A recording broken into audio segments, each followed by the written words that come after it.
শেখ হাসিনাকে আশ্রয় দেয়া সহ্য করা গেলেও বাংলাদেশকে অস্থিতিশীল করতে ভারতকে প্ল্যাটফর্ম হিসেবে ব্যবহারের সুযোগ দেয়া বিপজ্জনক বলে মন্তব্য করেছেন অন্তর্বর্তী সরকারের প্রধান উপদেষ্টা ডক্টর মোহাম্মদ ইউনূস।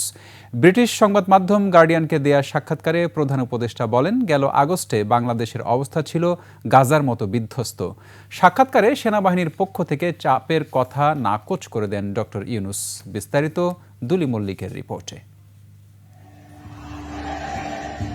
আগস্টে ছাত্র জনতার গণ অভ্যুত্থানের মুখে দেশ ছেড়ে পালিয়ে ভারতে আশ্রয় নেন ক্ষমতাচ্যুত প্রধানমন্ত্রী শেখ হাসিনা। তবে ১৫ বছরের শাসন আমলে শেখ হাসিনা দেশকে কোন অবস্থায় নিয়ে গেছেন সে প্রসঙ্গে জানান অন্তর্বর্তী সরকারের প্রধান উপদেষ্টা ডক্টর মোহাম্মদ ইউনূস।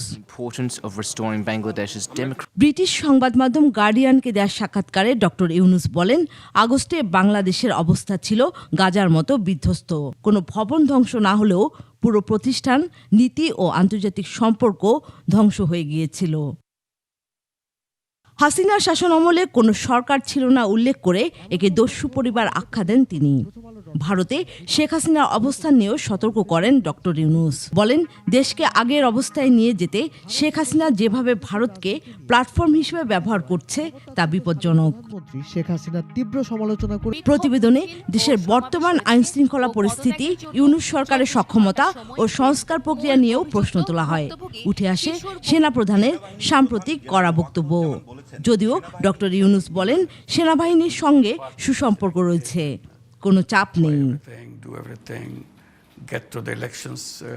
দেশের বাইরের চাপ প্রসঙ্গে মার্কিন প্রেসিডেন্ট ডোনাল্ড ট্রাম্পের ক্ষমতায় আসার বিষয়টি তুলে ধরে গার্ডিয়ান। তবে প্রধান উপদেষ্টা আশাবাদী বাণিজ্যিক অংশীদার হবে যুক্তরাষ্ট্র।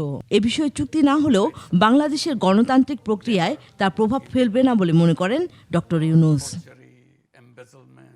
দুলি মল্লিক, ডেস্ক রিপোর্ট, ২১ টেলিভিশন।